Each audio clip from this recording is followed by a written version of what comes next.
Welcome back, Wolfpack. We are thrilled to welcome on Pete Davidson today in this round of the Fantasy Wolves. He's the head operator at rotobond.com, fantasy football writer and broadcaster for WEEI Boston Sports Radio, and the first guy I ever actually wrote for fantasy-wise. So Pete, I'm thrilled to have you on. How you doing, my man?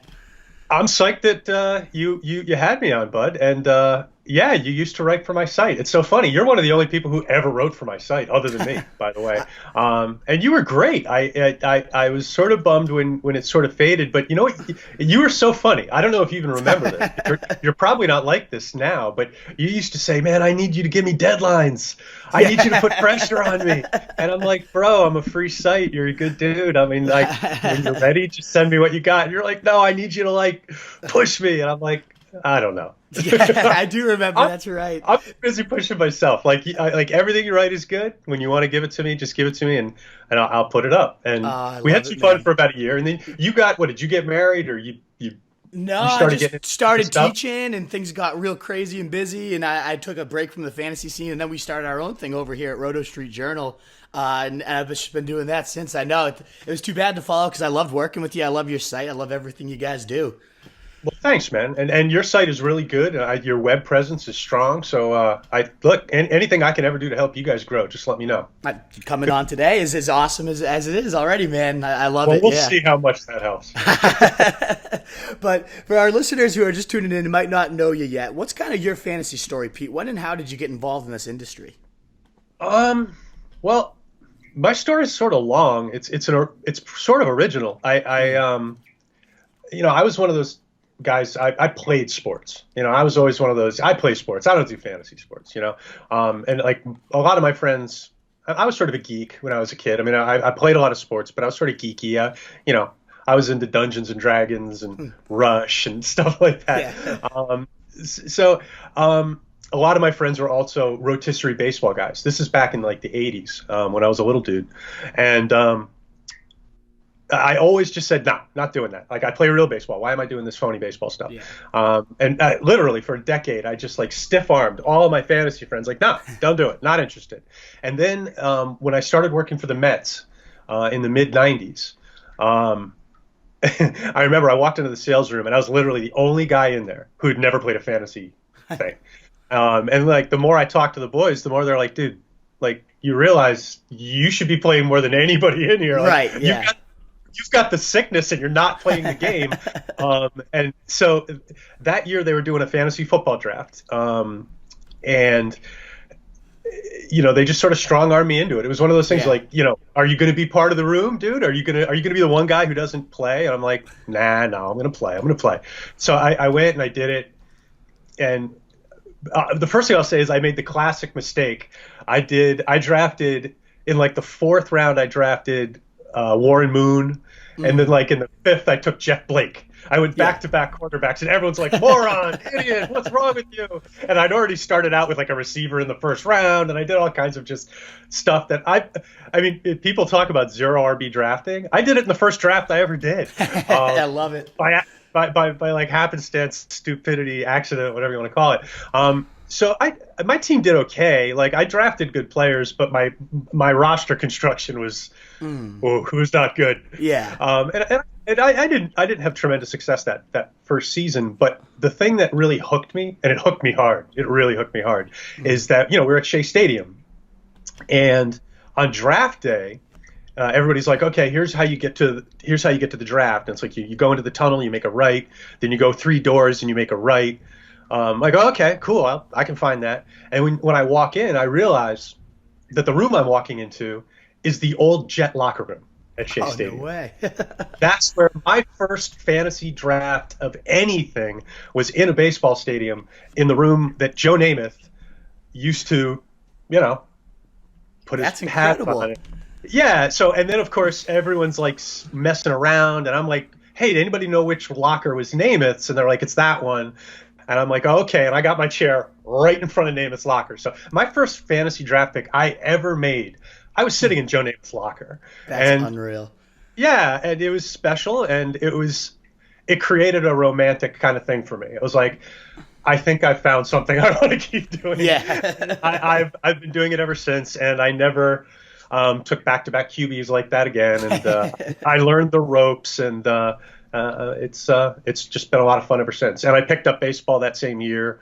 And baseball was special for me too, because I remember when I was preparing for my first baseball draft, everybody's got, their laptops and they're running Bill James software. And what do I do? I head behind home plate for the first inning of a game, and I'm hanging out with the road scouts from the other team, and I'm scouting pitchers with actual baseball scouts. Right. Because when we used to get off work, we used to be able to go flop behind home plate. Like at Shea Stadium, there used to be the big net, and right behind all the paid seats, you would see all these folding chairs. And that's where visiting scouts would sit. They would have the little radar guns and all that stuff. And the cool thing about the scouts is that because I worked in the ticket office, I knew a lot of these guys because I would set up their friends with their seats, and I would do a lot of their ticket orders. So when I would sit down, they'd be like, "Hey, Pete, come on and talk." And you would be amazed at the kind of info you could get out of these scouts. So I would just sit there with my notepad taking notes from pro scouts on pro pitchers. None of my league mates really thought to do this. They're just like running their software and whatever. And that was sort of where my film life started. I picked all those scouts' brains, and they helped me learn to watch pitchers. And I drafted pitchers a lot the way I draft football players now. Yeah, and I think that's going to be a natural transition to the next question, but I think that's just also to that sign, because you're a big Jets fan, right? Is that... as big as one can be. Yeah. I mean, I learned back around 2000 that my local teams did not deserve access to my heart.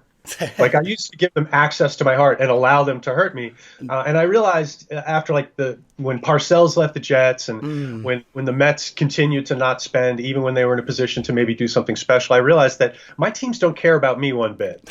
Yeah, exactly. I'm going to root for these idiots, but I'm not going to give them the ability to hurt me anymore. So it's worked out well for me. There you go. Distancing. Yeah, but no, it's just funny. Just imagine rooting for the Knicks hardcore every night for the last 2 years. That'd be torturous. Only a glutton for punishment would do something like that. So exactly. Arm's length, as my wife likes to say, small doses. Yep. And if they put quality product back in the court, I'll watch. I love it. No, it's just funny that you get that sign too, right? Like you must be doing something right. You're at Joe Namath's locker drafting. Like clearly the universe is like you're meant to do something with fantasy football, right? In that moment, I definitely it sort of crystallized. Like, wow, I've been making a mistake. Yeah. I should be playing fantasy sports. This really is a good thing. And even though I got crushed in that league, I had a blast doing it. Yeah, it's funny too. I was actually very similar. I was with my freshman football team way back in high school, and they needed a 12th guy. And they're in the locker room, and I was like, I'm never doing that stupid thing. I don't care about all these other teams. And they're like, we just need a 12th. Do it so we can have a league, please. And they kind of strong-armed me into it too. And sure enough, after one draft, I was just like, this is it. I'm hooked. I ended up coming in second that year. It was the whole Marquise Colston tight end scandal. I don't know if you remember that year. But oh yeah, you go Marcus Colston, another one. Like, why don't I root for the Jets? Because Marcus Colston practiced 20 feet from them for 4 years, and they pass on him for 7 rounds. It's like vintage Jets. The best Mr. Somehow the Relevant Saints ever. find out about this guy from a million miles away, and the Jets. Exactly. No Marcus Colston for us. No, he's free. Nah, we're still in. No, I agree. That's football.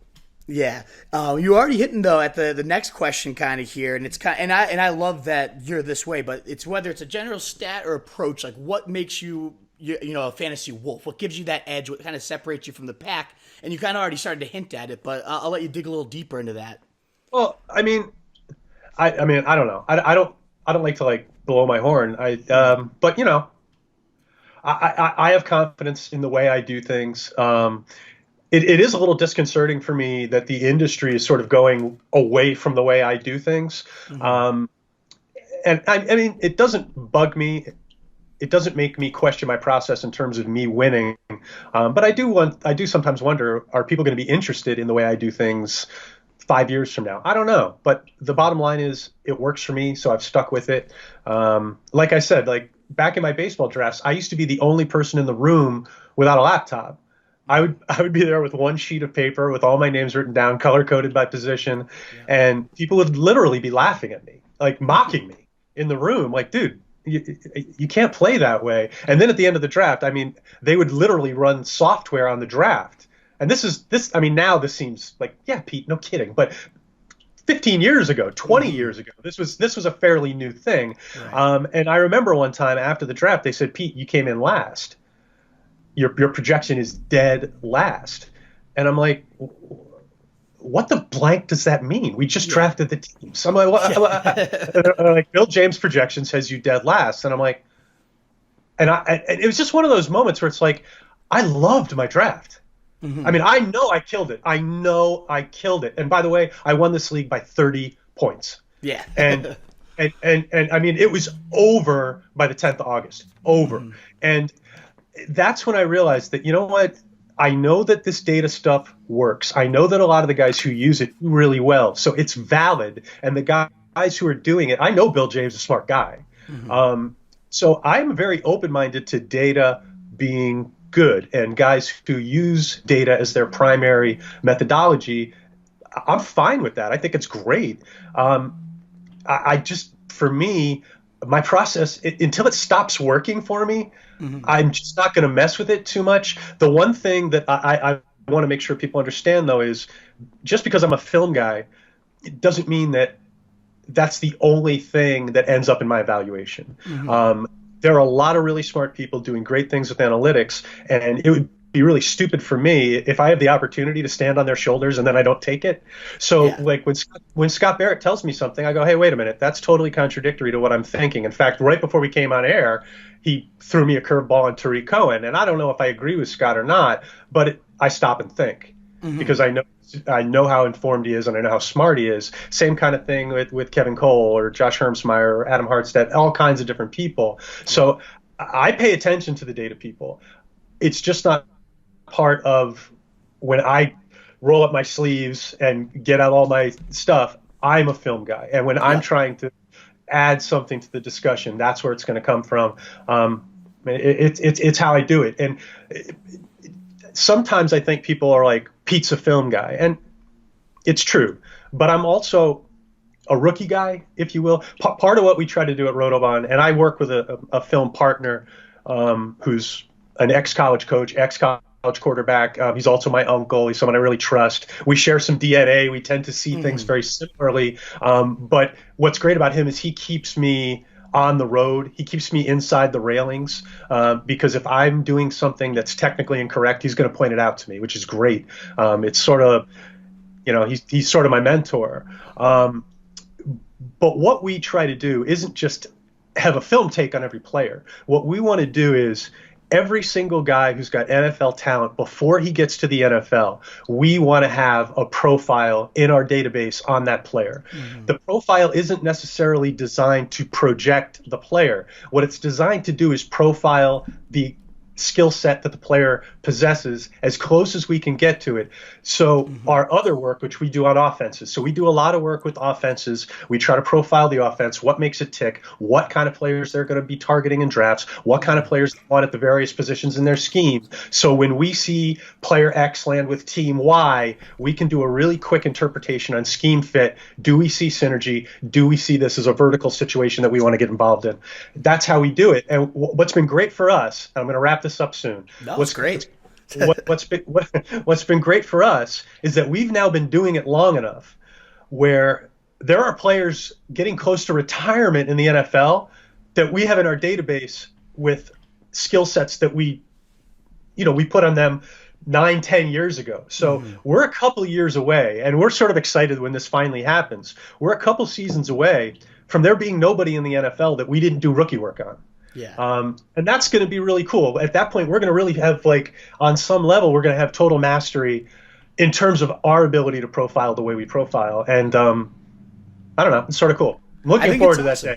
Absolutely. No, it's very impressive. And that's what I love the timing of this podcast, too, because we actually just had Scott Barrett and Elliot Christ on for the last two before this. And that's about Elliot's coming on next week on mine. So that's awesome. Great. I love to hear it. Yeah, he's fantastic. And that's kind of like the picture of stat guys. And then that's why I was like, this would be perfect if we can get Pete on soon. Because and I don't like how there's like a film guy and a stat guy. And it's like you one or two camps. I'm with you. Like I trust film a little bit more. I like watching it. And then I like to find the stats that kind of back what my eyeballs are telling me. So why do we have to be both? Why does there have to be this divide? Even if there's one you lean to more than the other, right? Like that's. I agree like 100% on that. And just to sort of underscore what you're saying, like when you were writing for Rotobahn, I don't know if you remember that we used to do these things called game caps. I used to have a handful of friends who would watch games for me and take notes, and we would post the notes. And the instructions I would give all my film guys back then was, here's what I want you to look for.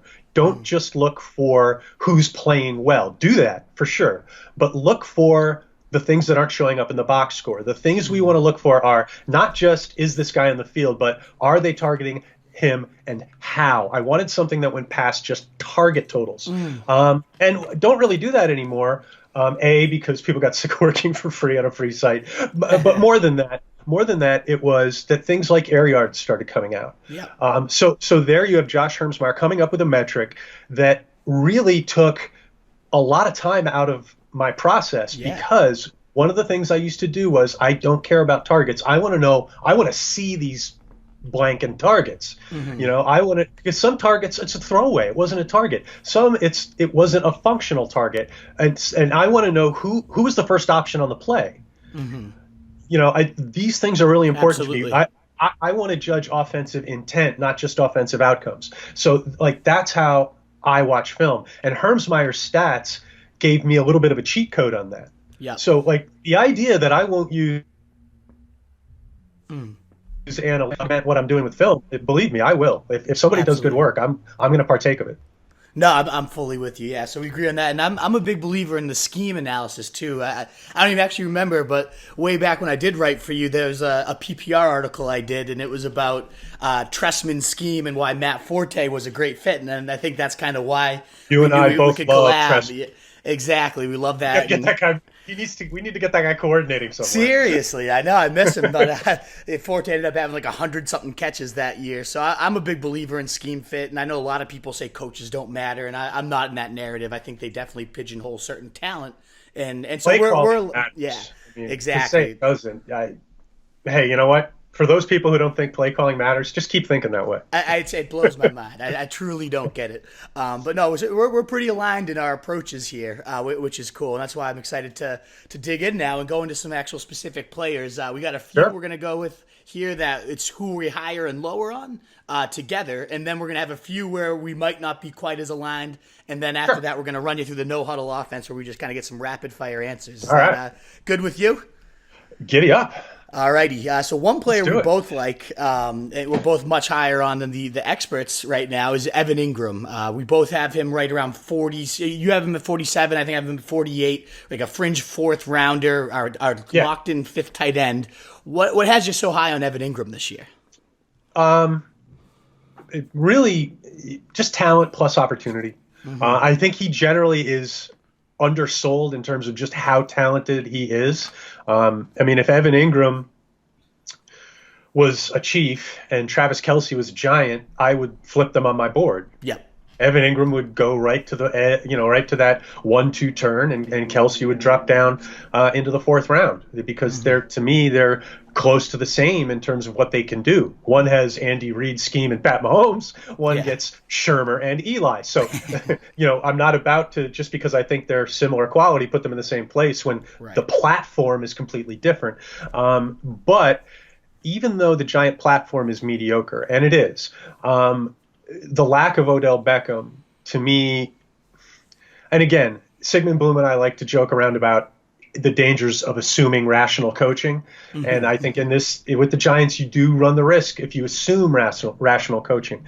But the idea that these guys can have Evan Engram in their facility to watch him practice every day and not realize how awesome he is, I just don't buy it. I think they know what they have. I think they know that their best offensive weapon in the passing game, perhaps apart from Barkley, if they actually choose to use him correctly, which they won't, is going to be Ingram. And, to me, barring injury, he has a chance to finish in the top 4 tight ends. And I think in PPR, he could be even more devastating if you play in a full PPR league. I just think the targets are going to be there. And I think the only thing that's going to slow him down is injury. Absolutely. I'm fully with you. The talent is so apparent, such an athletic freak. I think he had better measurables than Odell himself. He was in straight line speed, absolutely. It's insane for a guy that size, which is just crazy. And then Odell's removed now, and you talk about target share. This guy's volume obviously went up a ton. I think he went from 8 fantasy points a game to about 13 and a half with or without Odell in the lineup. So the opportunities there. It's just the platform. I like how you kind of outline that, because when we do our grading on players, we look at talent, opportunity, the biggest 2 slices of our grades, but then we also factor in the scheme, the coaching, the surrounding talent, we call it, and those factors don't grade out very well for Evan Engram. But maybe, yeah. And what were you going to say? Sorry. Well, it's platform. I came up with that like last year. I needed a word. I'm like, I need something that means offensive surrounding talent, coach, scheme, and I just decided platform would be a good word. It's a fantastic word to describe it all. The launching pad. What else has to go into it, right? Exactly. And so the 2 biggest factors are definitely there for him. It's just a matter of will the risk factor of the health and all that come together. But if so, I mean, what usually makes that leap to the elite tight end is that enormous volume spike, and he could be the main vein of this passing attack. I don't see any reason why he can't be.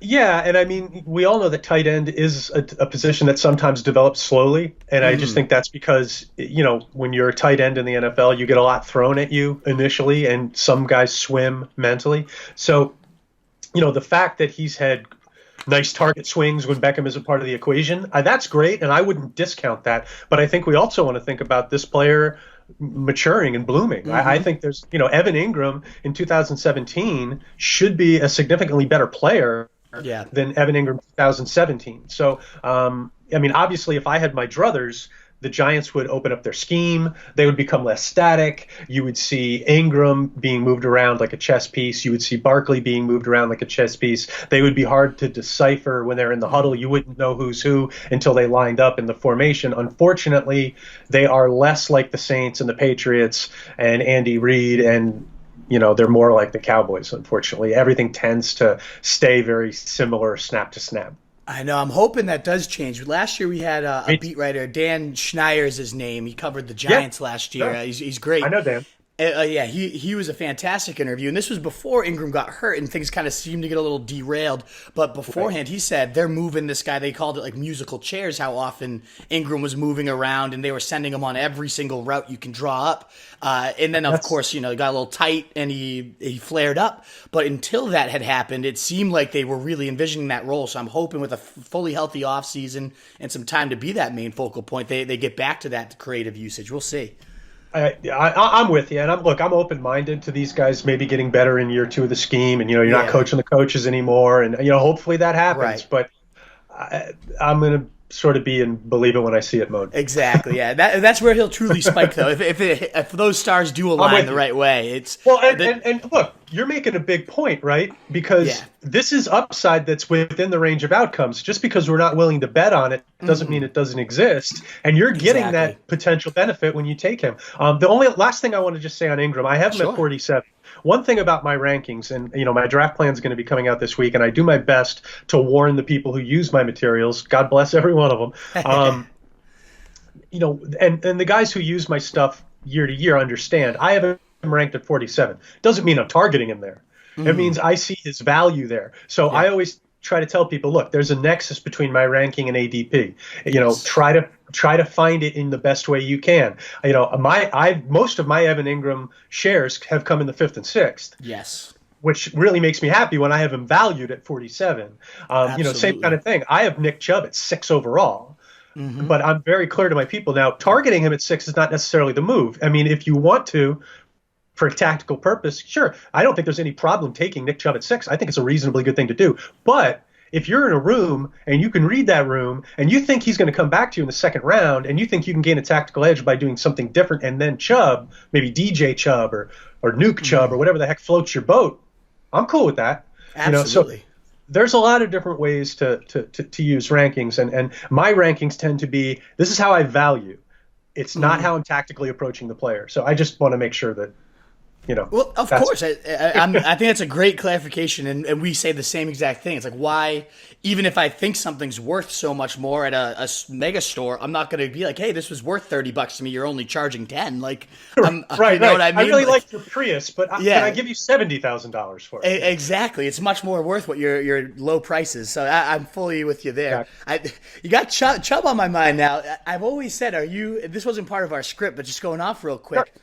I've always said I would have rated this guy 5th, 6th overall had Kareem Hunt not existed. Are you worried at all when Kareem Hunt comes back, or do you reflect that you think this is just going to be the Chubb show all year? It's hard to say what's going to happen with Hunt when he comes back. First of all, Kareem Hunt needs to walk the right line for a couple of months. So there's no guarantee he's going to do that. Certainly not. Here's my basic take on it. I'm a big believer in Nick Chubb. I think he's a big-time running back. And I think the thing that we want in fantasy drafts are guys with alpha talent, in a great offense, who are going to be getting a legitimate, heavy dose. Yeah. I didn't actually see Duke Johnson as a threat. I was going to be moving Chubb up either way because to me it seemed like for whatever reason they had moved away in their minds from Duke. And the trade, I think, sort of cements that idea. And we could talk about Duke later. I'm actually targeting him now, but we will be actually. I have him queued up. I can't wait to. Okay, good. So, but my thing with Chubb was I kept looking at him in the second round, and it surprised me the whole time. And then for a while in my rankings, I sort of left him there because I didn't want to confuse my readers because, wow, this guy's such a value. And I was consistently getting him 14, 15, 16 in the second round. Yep. Then I felt him creeping up a little bit. And I'm like, you know what? It's time to just put this guy where he belongs. Why is David Johnson an elite running back and not Nick Chubb? I mean, I guess the reception part plays a factor, sure, but we're all in on Saquon Barkley. He's in a bad offense. We're all in on David Johnson. He might be in a bad offense. Nick Chubb's probably going to be in a really good offense. He's probably going to spend a lot of time inside the 20, and his touchdown total could range anywhere from 9 to 29. 20, yeah, exactly, right? Yeah. he could score a lot of touchdowns, even if he just plays okay. Yeah. I don't think he's going to play okay. I think he's going to knock people over. I think he's going to get a lot of positive running situations. And I think his ability to catch the football is probably a little bit north of what people estimate. I think if he's targeted, he can, like the way Carlos Hyde caught, 66 balls? I think his last year for the 49ers. Now, he's not much of a receiving back, but if you target a back, the reception numbers can be there, and I think Chubb will catch some balls. So I just couldn't come up with a rational reason why this guy isn't in the first round. So I put him there. I also took him at 10 overall last week in the Beantown Brawl draft, and I feel good about it. I love it. I mean, everything you outlined, I think, is fantastic. You talked about the platform. What better platform than this offense that I see putting up 40, Chiefs type of offense like last year. I didn't answer your question. That's what I was going to get back to. I was circling back. What happens week 9 when Kareem Hunt comes back? That was my only worry. My feeling is that unless Chubb gets hurt, and that's a risk that has nothing to do with Kareem Hunt, right? So him being hurt is not part of the Kareem Hunt discussion. We're worried about all guys, whether they get hurt. So unless Chubb gets hurt, my feeling is that this guy is going to be just steamrolling by the time Hunt gets back. So if you're the Browns and you've got this new guy who's never been part of your offense, who's never been part of your scheme, are you just going to suddenly go, yeah, we're going to split? No way. There's just no freaking. I mean, if you're the OC, would you do that? No, absolutely not. Yeah, I would say, hey, we have a chance to supplement Chubb now. We have a chance to, take, lower the risk, lower the mileage. Of course, they will do that. So, the idea that, when Hunt comes back and gets his legs under him and is fully immersed in the scheme and is ready to play, which I guess is around week 10-ish. What do you think? Are you around the same time frame? Yeah, that's what because the suspension ends week 8. I think they might have a bye somewhere in there. So that's my worries. Chubb, something like that. Yeah, I think what we see is a slow integration over a couple weeks. Yeah. So I think we probably get to at least like week 12 where we haven't really paid much of a price. And then, yeah, I mean, it could take a little bit of your ceiling away in the playoffs. I don't think that's tough to imagine. But I also think, this offense is so good. Yeah. I think that Chubb's still going to be a reasonably good RB1, even if he's losing, say, 25% compared to what he was getting earlier. I'm just not that worried about it. We see that with a lot of running backs just because the volume gets to him, right? We've seen that with Melvin and Gurley and a handful of backs over the last couple of years. So we're always concerned when we take a volume back early that they're going to be still cranking for us in week 13, 14, 15, 16. That's a problem I'm willing to worry about when I get there. Yeah. And I think that's the point, right? You got to get there for it to even matter if he's going to kill you in the fantasy playoffs. And I'm with you. There's pretty much number 4 on my big board. I think I would have Nick Chubb if Hunt didn't exist. And I probably, knowing that, and I love your case, if they're steamrolling ahead, why, if it ain't broke, don't fix it. I think that's a really good point. I still have him 13, 14, but maybe I need to get him back into my first round ranking because I love everything you're saying there.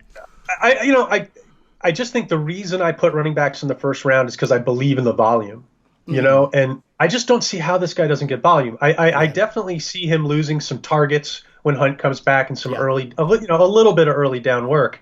But this guy, I mean, remember what happened when they finally put this guy in the offense last year? Yeah. Oh yeah. It was like flicking a switch. Yeah. And the whole, I mean, obviously Mayfield was another huge switch, but I just don't see that.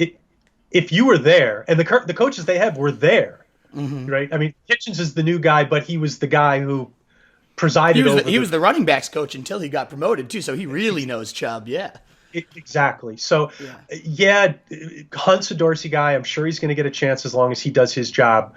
I just don't see them upsetting the apple cart when I see them being like 8-2 at that point. And the biggest switch of all to flick too, Odell Beckham joining the offense. You bring in a generational talent like that. I mean, how are you going to stop that Browns team? It's going to be insane. Is he your number one receiver? Is that right? He is. Yeah. He's my number one receiver.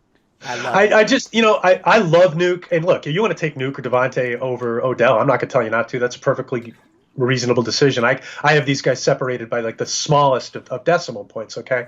But for me, Odell Beckham's the most talented receiver. He's moving to a quarterback that's going to give him a level of quarterback play he's never had before in his life. Yeah.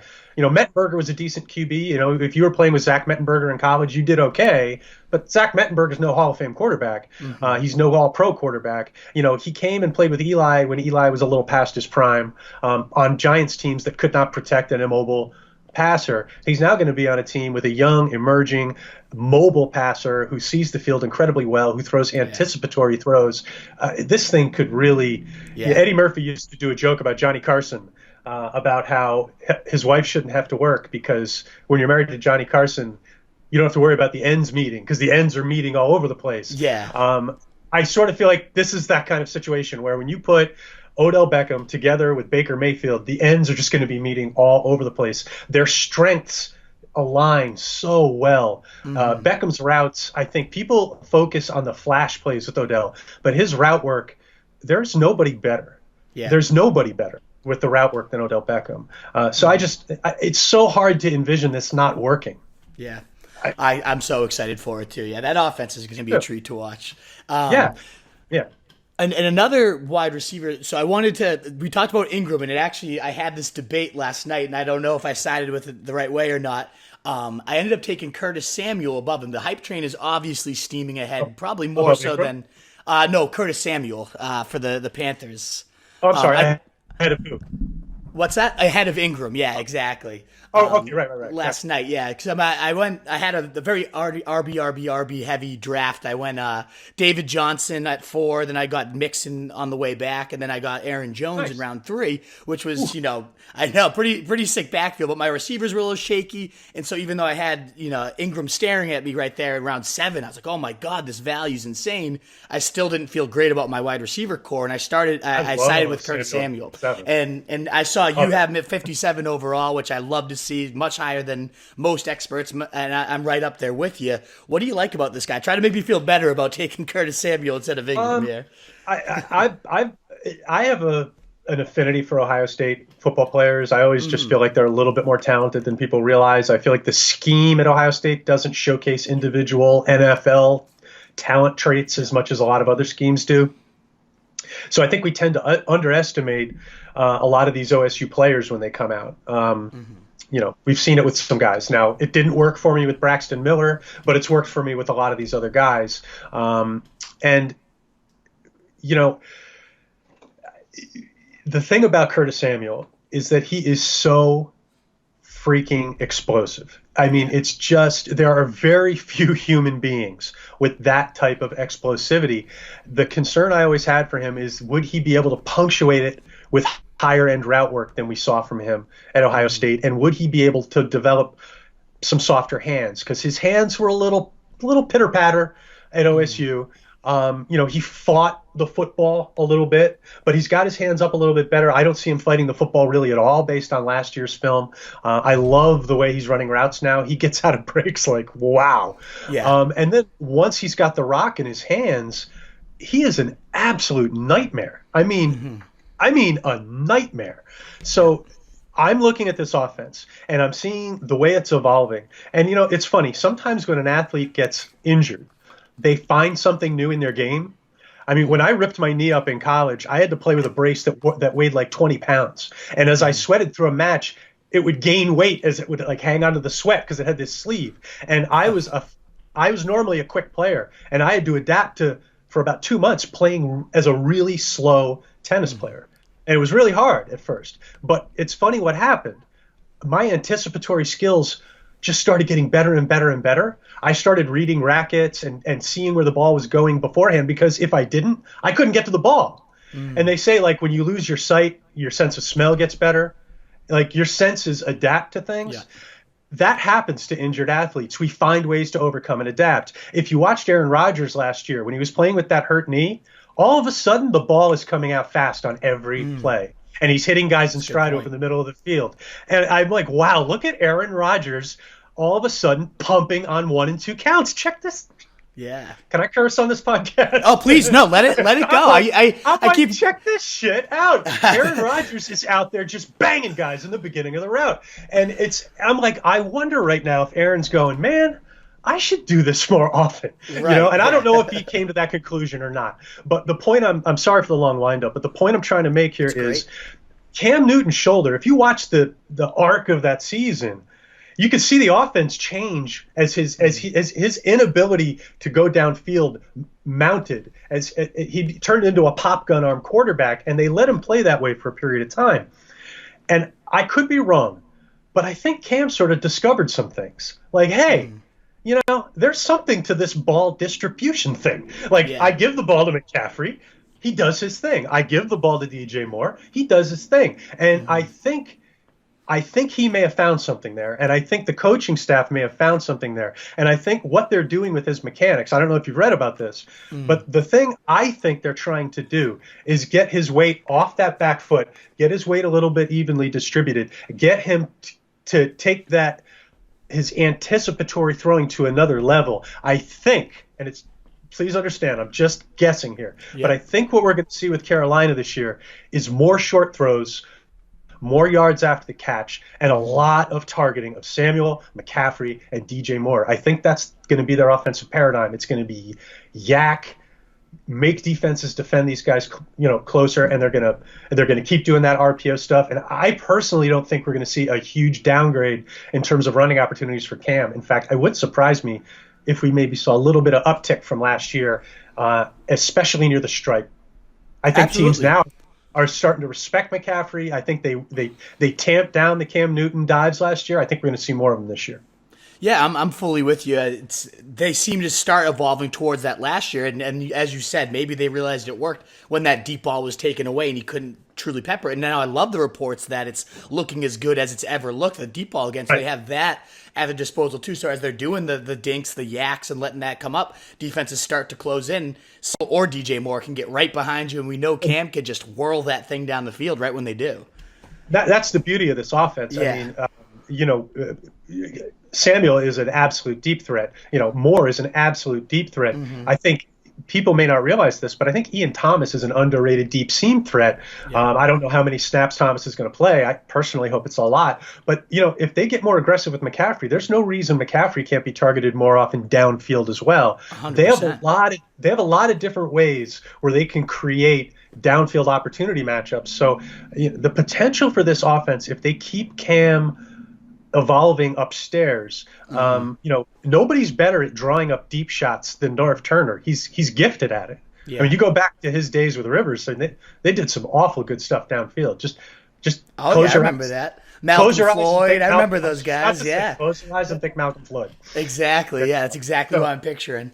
Right. And I'm with you too. The reports I love that I'm reading about Samuel. You said the explosiveness, that's never been a question. I'm fully with you. But will he refine that to also become, more than an athlete and become a receiver? That's like the exact line that people are saying about him. This is no longer an athlete. He's impossible to cover. He's great at the line. He gets off the press and things like that. Those little things that you didn't know were going to fully develop. If he has those parts of his game, I mean, he has the explosiveness of a Tyreek Hill almost. I don't want to be hyperbolic, but you see this guy blowing through the field. Like, I don't know. I don't want to get too hyperbolic either, but truthfully, he does things that Tyreek Hill doesn't do. I mean, Tyreek Hill doesn't have the juke ability that this guy's got, in my opinion. I mean, he's a little bit scarier in terms of his ability to just disappear on you, probably. Right. But Curtis Samuel is not just a straight line guy. I mean, he will leave you and your jockstrap in the dust. I mean, I love it. I'm telling you. I can't wait to see it. And you see all this buzz coming out, off-season MVP, impossible to cover, light years ahead, all that, and it's great. But what I really like, the buzz that I put the most stock into was they had joint practices with the Bills, and even Tre'Davious White's like, this guy's destroying me. Like, he's really shifty. He's good at the line. He was gushing after him. So it's one thing if it's your own camp and it's your own writers and they want the fantasy guys to be clicking your articles. I get it. But when another stud cornerback is like, hey, this guy is really good and he's taking that step, I'm all in. I love it. Anytime cornerbacks talk about receivers, you should be listening. Yes. And you're absolutely right. I mean, I was a big fan of Greg Jennings and David Sills from West Virginia. They were two rookies that I thought were better than consensus view. And one of the reasons that I said that is because the cornerbacks from the year before, who both went to the NFL, just raved crazy about them. They're like, we can't cover these guys. Yeah. And these are quarterbacks who are now playing in the NFL. So, yeah, I mean, definitely when quarterbacks are talking, you listen. Yes. When defensive coordinators are talking, whatever. But, when cornerbacks are showering praise, you should listen, And Richard 100%. Sherman's a really good one, by the way. He will, I always listen to Sherman. Yeah.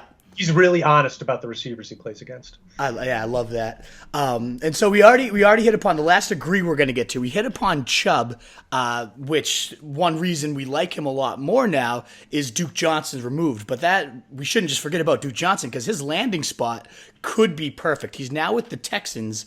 How do you see him fitting in there? What do you like about Duke with the Texans?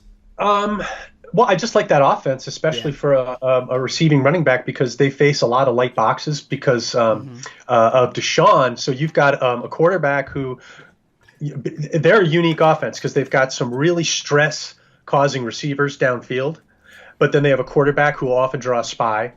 So your ability to pick up big plays like in the screen game and with any type of against the grain, some misdirection.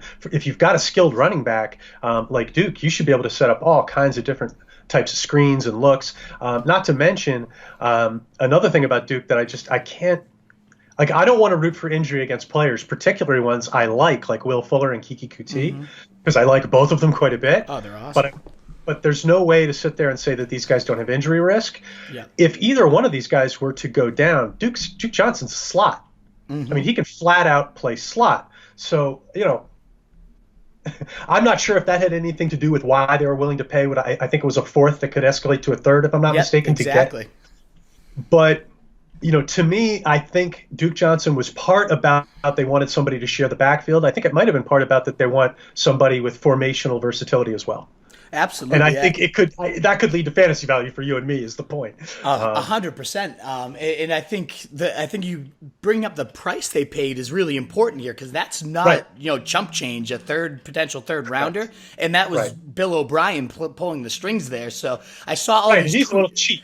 Right, exactly. And he's not so he clearly has something in his mind, right? He wouldn't be doing that without a pretty clear role for Duke Johnson. I saw all these stats coming out, and in fact, I found some too about how they've ranked, dead last or 28th and whatnot in terms of targeting running backs these last few years. But they also haven't had a Duke Johnson. This is a completely different talent. If they're going to pay that type of price, there must be something in their mind here. And you think about all those broken plays, right? That line is maybe a couple draft picks and whatnot, but it's still probably going to be one of the worst lines in the league, and you can just see Watson scrambling and who's going to be there, who's instinctive as a receiver. I think Duke Johnson's as good as they get. One stat that I love that I heard on him was 44% of his catches have gone for either first downs or touchdowns, and so you see the stat that matches what you see on tape, an instinctive guy that just knows how to move those chains. That could make this offense deadly, so I'm really excited about what he brings to the table. I'm with you on all of that, and one thing I remember, I'm not going to name names, but I got into a fairly, and I don't really get heated on Twitter very often. I really try to be, that's interesting. That's interesting. Not, get into like screaming back and forth, but I got into a fairly intense debate about Zeke Elliott last year. And I was trying to make the point that, Zeke, people were extrapolating his receptions from his first 2 years in the league. And I'm like, listen, I understand that everything you're saying is accurate, but you need to understand the arc of a young quarterback. Young quarterbacks, in my opinion, slowly learn how to hit the running back, and they slowly learn the value of hitting the running back. If you look at the quarterbacks who throw best to running backs, they're almost always veterans, right? Rivers, Brady, Breeze, right? So Deshaun's not just ability to target the running backs, but sort of the willingness. I think slowly as quarterbacks evolve in the NFL, they realize the value of just, as we said about Cam before, just get the ball to a guy who can make some plays. Take some of the mileage off my wheels, put some on Duke's. I think you're going to see more of that with Deshaun as he matures, and hopefully we'll see more of that this year. And then the one thing we haven't touched on, and I can just tell by the look on your face, you're going to at least agree with this a little bit. There's a chance Duke could take this. I was going to make that exact point. Who's in his way? Lamar fucking Miller? I'm actually a defender of Lamar Miller. I always feel like he gets a little bit of a bad rap. I think he's better than general consensus. But just to your point, I also think he's poachable. So, I don't know how long it will take them to feel like Duke Johnson deserves a shot to actually compete for the gig. Because obviously Lamar's been here. He knows all the stuff. He knows the scheme. He knows everything. But once Duke is in, once he's comfortable, it would not shock me if he made a move up to 50% in this backfield and maybe even beyond. It would not shock me. In my personal opinion, he's a better player. Absolutely. No, I'm fully with you. And then that is the standalone upside just in that pass-catching role within this attack is great. But if he does take over as the lead back too, that ceiling is insane. Like right now I can get him in I'm aggressive. I think I took him in like the 9th last week. Absolutely. So to me, that's a really safe pick because I think that's his floor. Yeah. I think worst case scenario right now for Duke Johnson, 9th round works. Absolutely. But I think his upside is 4th. Right. Exactly. I know there's so many players you hear a lot about buying players at their ceilings. A lot of experts point out, don't buy this guy now because now you're paying for his ceiling. But the converse of that is when you buy someone at their floor and you think it's already a nice floor and the ceiling is completely, 4th, even more, lead back in the Texans offense. That could be, Deshaun Watson was putting up 40.5 points a game his rookie year. It looked like he needed to kind of fully get himself back, throughout that year last season. If they're all together, that offense is going to be deadly, in my opinion. I totally agree. And, when we talk about ceiling, I think sometimes we need to understand, some guys' ceiling is 40% of their range of outcomes. Yeah.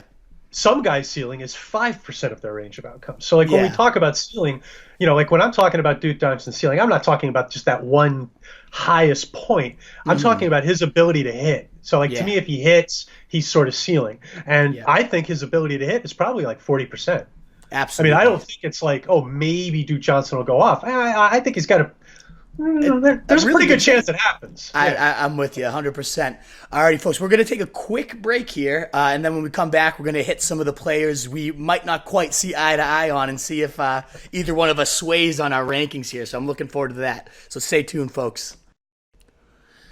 All right, folks, we are back for part 2 here with Pete Davidson. Again, if you're somehow just catching part 2 of this, the video of it, this is Pete from rotobond.com, at rotobond on Twitter, and he also can be found on WEEI, Boston Sports Radio. Pete, how we doing? Ready for round 2? Yeah, just the way I was 5 minutes ago, man. Absolutely. Feeling good. This is fun. We're having fun. I know, man. It's great to catch up. It's been too long. I used to love shooting the fantasy shit with you, so it's just like the old days, finally catching up on some players and stuff. We were just talking, too, for people listening and enjoying this, we were just brainstorming. We might do a February big board show right when the Super Bowl ends. So if you're that type of addict that needs that fantasy right after, tune in on market calendars for February, right? We're right into your veins, baby. Right into your veins. Let's do it.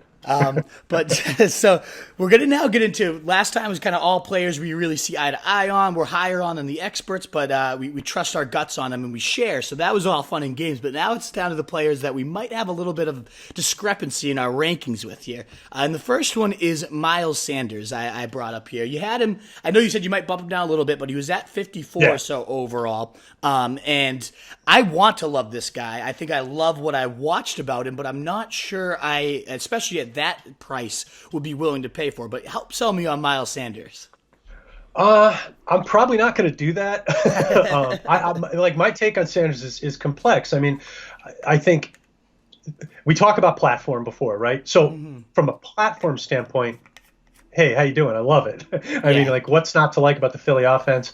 I'm not real stuck on their RBBC pass just because I don't feel like anyone's ever taken the backfield.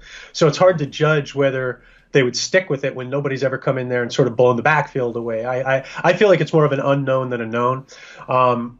So from a touch standpoint, from a role standpoint, I feel like all these players could take this backfield if they just play well enough. But my thing on Sanders, it's funny. One of us getting a call? Did you hear that? Oh, okay. I don't know. Maybe it was me. I just heard a little tone. I don't know. No, we unplugged my phone. It can't be my phone. Anyway, so it's funny with Sanders. Like, I started watching his film back in January, and I'm watching the film, and I'm like, how can nobody be talking about this guy? Yeah. Like, this guy's good. Like, obviously, this guy was sort of stuck behind Barkley, but man, I popped on his film, and after about 10 minutes, I'm like, I could probably find the sheet around here. I wrote down NFL talent. That's the first thing I wrote down. Yeah. Like, this is NFL talent. I'm watching NFL talent. Let's now view that as such. Now, there were some things about him I didn't absolutely love. I thought the vision was mediocre here and there. But I love the way he hit it. I love the way he runs. I love the way he sort of stays behind his pads and keeps his options open. He's a good back, and he's got good hands. He's got good hips. I mean, in terms of a block of clay, there's not a lot to dislike. But I noticed that his handle was a little bit, I noticed it got away from him here and there. And I'm like, does this guy fumble? And I went and I looked up his fumble numbers, and oh, look at that. He had like 9 of them, or it was 8 or 9. Off the top of my head, I can't remember the exact number, but it was a significant amount. And 4 of them came in like his rookie year when he barely got any touches. So he was fumbling at a really high rate early in his career. And then he still fumbled at I wouldn't say an alarming rate, but a significant rate later in his career. So that, I'm like, well, that's a bugaboo, because in the NFL, you don't get to fumble like that. You can fumble, but you can't fumble like that. And you definitely can't show your coach a weak carriage. You got to show that high and tight carriage. Coaches care about that stuff. So to me, that's going to be his defining thing for playing time, is his ability to show not only that he's not putting it on the ground, but that he's doing the technical things that will lead to him continuing to not put it on the ground. So I'm going to be watching his preseason carries, seeing if I see anything different. The thing with Sanders is this: if he gets 60% of that backfield, oh my, That's a lot of fantasy points. That's a lot of fantasy points. This is a team that I believe in a really, really strong way is going to be throwing the ball downhill against teams. I don't think many teams are going to be able to stop Wentz and these receivers. There's just too many of them. He's too good. This is a really good offense. Peterson knows what he's doing. I just don't see how this offense fails outside of some type of catastrophic injury. So somebody is going to be getting a really good running situation. It's going to be Sanders or it's going to be, the big dog. Yeah. So Jordan Howard. So, and I have a little bit of love for Boston Scott. I'm sort of keeping my eye trained on him just in the periphery, just in case he starts doing something. I'm a big Boston Scott fan, but it's sort of like the Rams. It's like, you better have a game plan for this backfield. Like if you're just going, well, I'm not comfortable with the Eagles back, so I'm going to fade them. I don't know, man. That's a dangerous game. You can only do that with so many good running games. Like you need to figure out how you're going to play the Rams. Yeah. Like maybe Gurley isn't your play. But if Gurley's not your play, you should be figuring out a way to invest in Henderson or Brown because you want to have some involvement in that running game. Yeah. Same kind of thing for me with the Eagles. I haven't totally figured out Sanders. I'm actually going to be doing some work on him over the next couple of days because I'm locking in my draft plan this week. I think ultimately for me, he's probably going to settle in the 60s, like the low 60s. And it's all about upside. But the thing I would impress upon people is he's not the kind of player you want to go in on with both feet. If you want to take a chance on Sanders, whether it's where I have him ranked now or maybe in the 60s somewhere, I think it's a good idea. But make sure he's not like your RB2. You want him to be the guy who can knock your RB2 out of your lineup. Absolutely. I think that's a great preface too, because that's what I'm most nervous about is you're not going to get any immediate dividends, but oftentimes those are the best fantasy players. It might take half a season, but the upside is astronomical. I mean, there's no doubt about it that this offense hums like you think it will, and I think it will too. Fully with you there. The offensive line, the top-ranked line by Pro Football Focus, and just they're always one of those top 5 lines, so you got to love that. They've got the ability to they've got redundancy at left tackle. I was going to say they drafted the backup plan, right? Yeah, exactly. Yeah, they've got a lot of different. That is a really good line. They're really well coached. Obviously, the center is phenomenal. Oh, gosh, as good as they get. So I'm a big believer in offensive lines too. I mean, the offensive line is something you can count on. And in this case, it really works. And the other thing about this running back situation is that they're going to be in a lot of positive game scripts.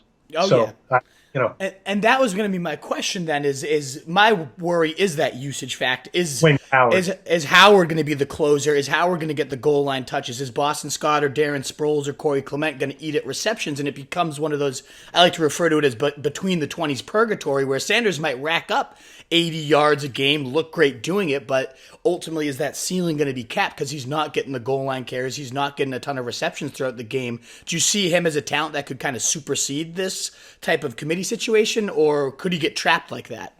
Okay, first of all, I think that's just like totally the right question to ask. Here's the answer. In my opinion, closer, I think you're 100%. I think if they're in a closer situation, it's Howard. It would be sort of silly for it not to be, I think. But if you look at Philly, they like to be multiple inside the 10. Yeah. Like they don't like to just put the big back inside the 10. They like to be able to show you a bunch of different stuff. So and again, I'm taking a guess here, but my guess is that whoever the backs are, and I think it's probably going to be Howard and Sanders, I think you're going to see a lot of them both inside the 10 because they like to throw to the backs inside the 10. They like to do different things. So my guess is that, Howard will probably get more short dives at the stripe than you want, but I also think your guy will be involved too. And I think Sanders will get some touchdown receptions in the red zone, and he'll get some tosses and some strike carries as well. So I think the chance for, say, 7 to 9 touchdowns, I think it's there.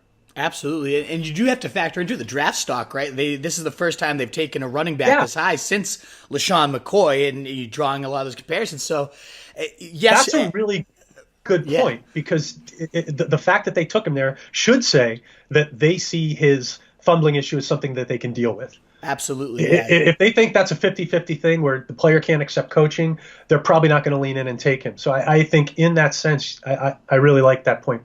that you made. Absolutely.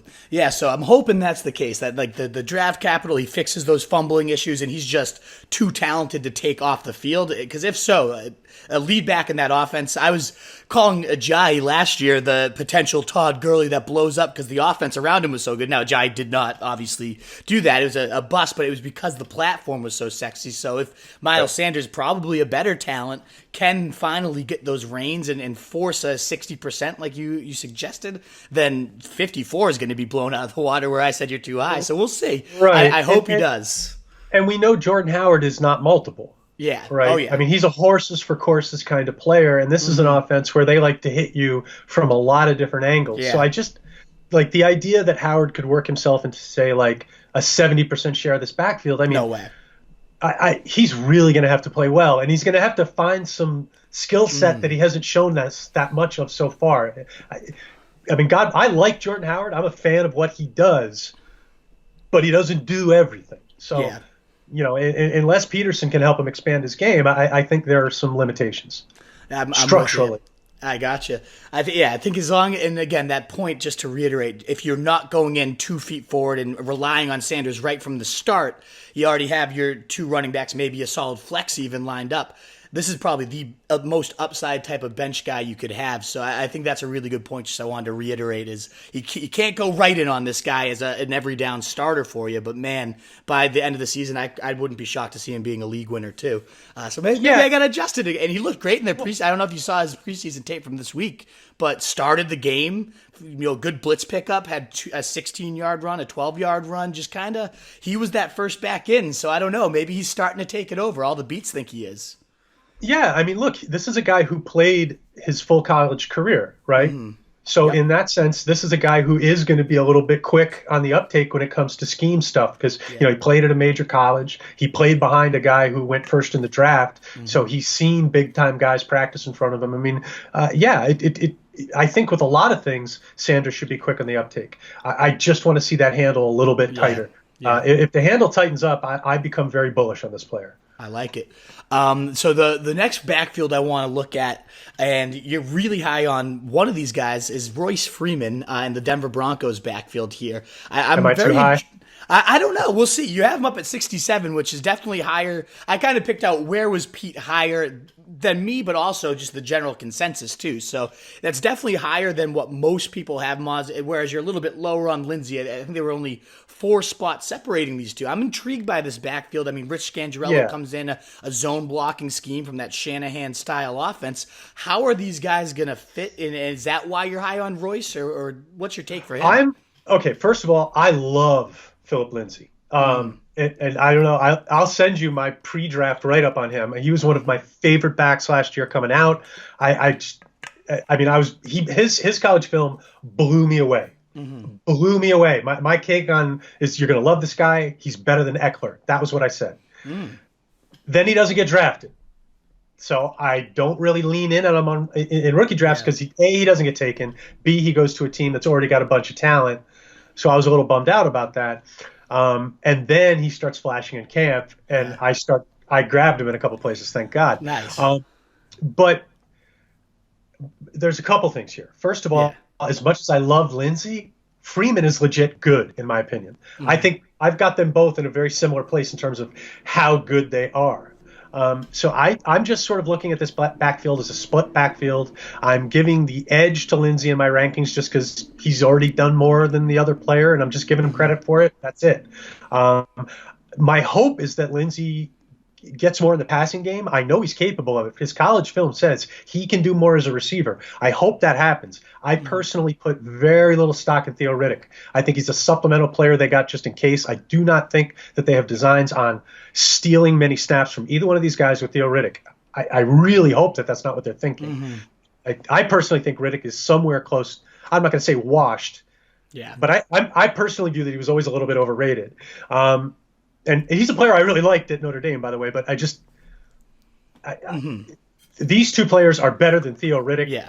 Theo Riddick on the field is going to hurt their team, in my opinion. I think they're smart enough to know that. But I like the scheme, too. And I really like the fact that they brought in Munchak to coach the offensive line. I think that's really going to have a positive impact on the quality of blocking. I think it's going to improve improve the platform. I think we're going to see, we're going to see less, nasty sledding, a little bit more defined gaps for these runners. So I think they're going to run the ball really well. What I don't have is a feel for how this thing is going to break time-wise. I'm assuming roughly a 50% split. And that's why these guys are where they are. So I think most people maybe are seeing 60 for Lindsey, 40 for Freeman. So Lindsey's in the 40s and Freeman's in the 80s. I see it closer to 50. Alrighty. Very, very intriguing there. My question then becomes, do you think this offense can maintain enough scoring that they don't have to abandon the run? Because, I mean, think about Chiefs, Chargers, even the Raiders, who knows what the hell's going on with Antonio Brown, but that's some explosive offenses. And I think their schedule projects to face a lot of where they're going to be the underdog in some of these games. Do you think that script is going to get too negative and they're going to have to abandon it? That's one of the concerns I have with both backs here. That's like definitely the right question, and that's the reason that I don't have these. I'm actually clicking through something right now, so forgive me. Yeah. No. But I don't want to say something and then be talking out of my blank. But let me just take a look at this. You are allowed to swear on the podcast, by the way. You actually made a good point. One thing I always do when we're talking about divisional teams is I want to see which divisional opponents off their schedule. In this case, it's the Raiders. So your point stands. They are going to have a couple tough games. Here's the thing. If you're Denver and you're playing Kansas City, you have to run. Yeah. You know what I mean? Yeah. You have to run. Eventually, it's probably going to get taken away from you, but I think they will try to run as much as they can early, shorten that game, see if they can get some drives going. Where that's going to work for them, at least when it comes to Kansas City, is I don't know how well Kansas City is going to defend the run. Yeah. So I think they may be able to compete with a team like Kansas City. I think where you're really dead on is when they play the Bears week 2, when they play the Jaguars week 4, and when they get hit by the Chargers. And luckily, the Chargers is not a playoff matchup. They're playoff matchups, which is the thing I like about them. Houston week 14, which we don't love, but Chiefs 15 and Detroit 16. I can get down with that. Absolutely. So. Yeah, okay. Interesting. I'm very excited, and I always love a good zone block scheme. Do you think Royce, last question on him before I move on, I've done a lot more work like watching Lindsey and how I think he fits in the scheme, and I think he's perfect. The acceleration, I think he sees holes really well, and I just think he's going to fit it. I don't know if you've heard, but there's been a lot of people saying Lindsey doesn't fit the scheme, and I don't get it at all. I don't. That makes no sense to me. I think the acceleration, the way he can just go from 0 to 60, like when he sees that hole and he sees him well, he's going to have some huge chunk plays. I think the Shanahans would have loved this guy. Oh yeah, loved him. It's going to be beautiful, and it's coming from that Shanahan scheme. I'm wrong. Wasn't Kubiak in Denver last year? Not last year. He was out of the league. He's back in. He was out. That's right. You're right. He was out of the league last year. It was a couple seasons ago. No, but Scangarello is their new offensive coordinator. He comes from San Fran under Shanahan. He's probably going to be implementing that style scheme. I haven't done as much work on Royce and how he fits the zone blocking. Is this you would be more adept at this? Like coming out of college, is this going to fit him? I think he could run scheme or zone. I don't know if he's like made for one versus the other. Yeah. The thing I've always liked about Royce Freeman is that he's no nonsense. He's not a guy who stares at it. He doesn't need to see a big hole to make it. And the other thing I like about him is he's just an extremely versatile player. I was really big on Royce Freeman. I thought he should have come out in 2017. Like I thought he was ready. Like I thought he waited a year too long. Sort of like Bryce Love, who paid a price for waiting too long, which is a total bummer. So I think Freeman was ready before he even got to the NFL. I think, he got a little dinged up as a rookie, and it cost him. But to me, I think the one thing people probably don't realize about Royce Freeman is that he's a really good receiver. I've got him ranked at 66 or 67, whatever it is. But like you said, you got him in what, the 10th round? Yes, exactly. Right. So, and I think I can't remember whether we talked about this off air or on air, but what I try to tell people is that there's sort of a nexus between where I have a guy and his ADP, and I always encourage people to try to find that soft spot where you can get the player at a much better value than I have him ranked. And sort of get the best of both worlds. And I think Freeman's a really good example of that. You don't need to go draft him in the late 5th or early 6th. In fact, I generally won't, because almost all of the time you're going to have somebody else on my board who's a better value. But to me, you're likely to get that type of payoff. So for me, I'm probably targeting him 7th, maybe 8th, something like that. Absolutely, yeah. We talked about that a little bit with Evan Engram. Right, if I don't have to pay what I value it as, even better. I'm not going to offer you a 6th-rounder because I can get you at a 10th-round price. Same thing. Yeah, absolutely. And I think it's great that you do rank that way, though, because it does let your viewers see that, this is how I feel about this guy. It puts them much higher on Royce Freeman. He's much higher on their radar after looking at your board rather than just another cheat sheet of the ECR where it's an aggregate and everything's all kind of combined and everybody's kind of drafting with the same basis. I really like that you rank so aggressively on players either you're high or low on, so your viewers, whether they agree or not, it stands out to them. And I think that's great. That's why we had you on for a Fantasy Wolf segment like this. You really stand out with that stuff. It's great. I appreciate it. And I tell people all the time, it's like, look, here's the tier. I encourage you to keep this guy within this tier. But if you feel strongly, yank him down or up, do what you're going to do. But I always encourage people, really be aggressive. Within tiers, adjust my rankings aggressively to fit your own tastes. Absolutely. There's nothing worse than being wrong because you listen to somebody other than yourself. Exactly. For me, that's one of the worst things in fantasy is when I go against myself for some reason, and then it ends up being exactly the way I thought it was going to be, and it's just So the thing I always tell people on my site is, think of me as your partner, think of me as your co-pilot. I'm here to sort of keep you from going on tilt. If you've got this idea that's really aggressive, well, come and check out what I have to say on it. And you may decide to fade that a little bit, or maybe you've got a player you don't like that I really like, and now you're going to reassess. But yeah, my rankings are not something for people to follow blindly. They're just something for you to sort of use as a centering point. Yeah, a little roadmap. I'm with you there. Absolutely. It fits the name well, the Rotobahn, right? The highway to your fantasy domination. I love it. I do need I need a new logo. I gotta get down with Jake Anderson and work on some new artwork. I think. There you go. We're gonna turn away from running backs here and go to QBs. And I know you wanted to talk a little bit about your general philosophy with QBs, but the one that kind of made it stick out to me was Matt Ryan. I think he had him right around QB 10, whereas I have him more in my top 5 or so QBs. So, are you down on Matt Ryan? What's your kind of thoughts in general about the position? No, look, I've got Russell Wilson at 12, and Russell Wilson's, I owe that guy money. He's made me so much money over the last 10 years. This is a tough quarterback class. I have Tom Brady at 18. I've got Drew Brees. I've got Brees at 19. So, there's some, and that has nothing to do with Brady and Brees not playing well. I think they're both going to play very well. I just think they're both going to be more run heavy. That's all, especially the Saints. I just think they're going to run a ton because they can.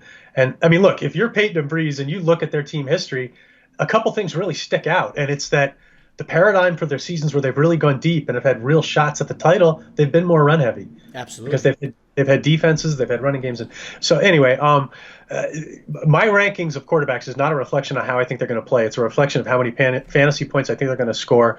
Ryan for me is a QB1. And if you're a QB1 this year, that means I like you a lot. Yeah. I like Matt Ryan a lot at QB10. He's there because I just think he's very, I hate to use this word, but he's safe. I think the return of Cutter is sort of I don't think enough people realize that's good. Yeah. I think a lot of Matt Ryan's blossoming as a player actually happened under Cutter back in back in 2013, maybe 2014, something like that. Yep. So this is a player and coach I think that go pretty well together.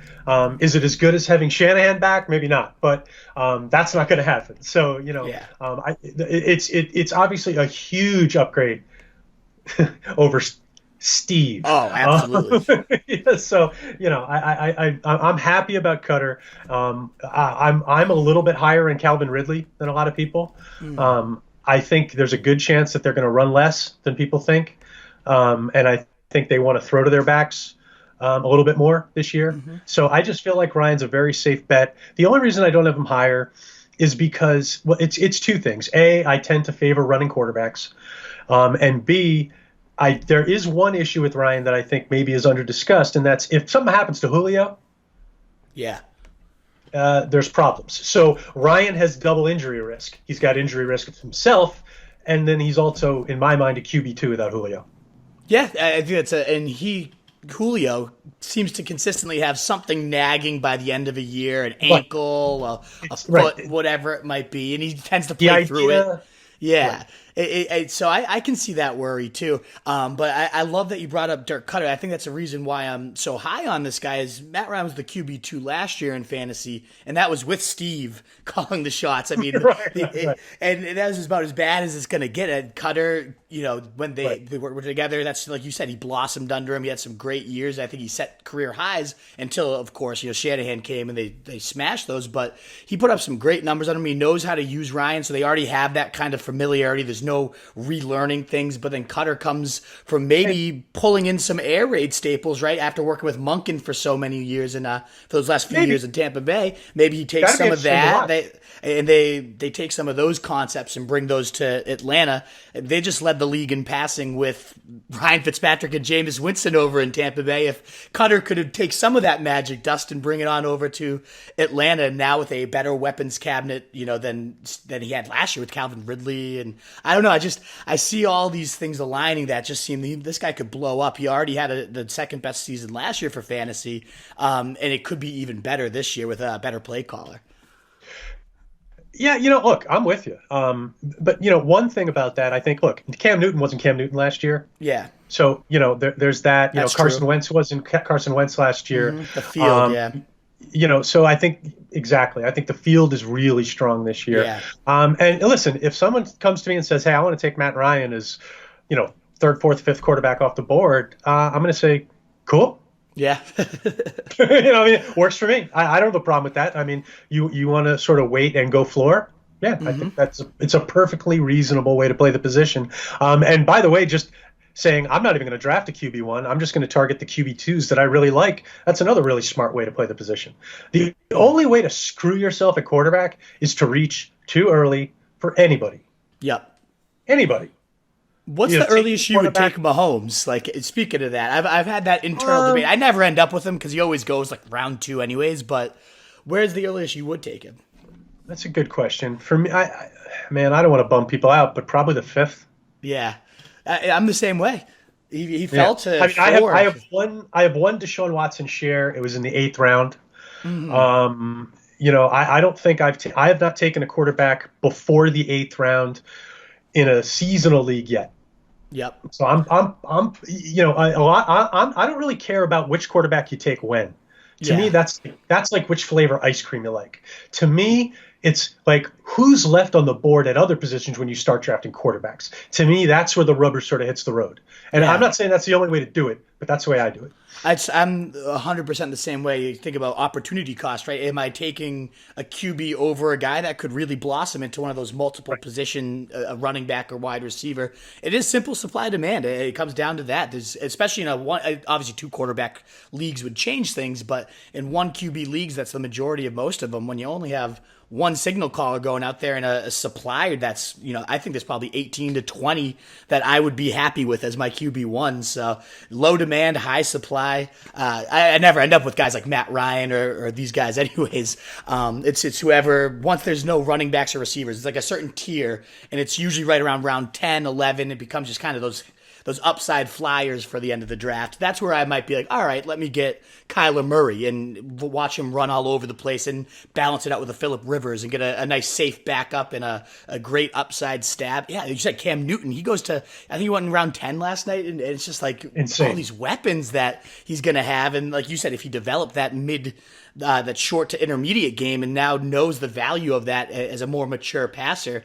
He had an MVP season not that long ago, and he wasn't as mature of a passer as he might be this year. So I guess that is the good point, right? If you are going to reach on a QB, make sure it's the highest possible cheat code ceiling. Ryan's not going to be a cheat code. He might have a very solid, safe season, but Cam Newton could be that 30-point cheat code like Mahomes was last year, like Kyler Murray could be. So I think that's an interesting point. Cool. I like that. So, and look, I have to admit, I am sometimes that like kid who like had too much caffeine or something. And sometimes I do get a little antsy, and like I'm saying, I've taken quarterbacks in the 8th. I know a lot of people who are like, dude, you're crazy for taking a quarterback that early. Yeah. Like Dwayne McFarland, like, dude, 8th? We should wait to the, like you said, 10th, 11th, something like that. But for me, it's really about reading the board. And I think on Dwayne's board, he's probably right. Yeah. But for me, for the most part, I get into the 8th round and I start looking at my future picks. And that's the point where I start seeing not much drop off. So when I look at the guy I'm going to target in the 9th and the 10th, unless somebody's slipping, who's really good, I don't see a lot of drop off from the 8th to the 9th to the 10th. So that's when I start getting comfortable taking a quarterback. But some people are like, no, that's not the way you should do it. You should keep racking up those guys with upside until you don't have any more and then take your quarterback. That's a very smart way to do it. And I don't think they're wrong.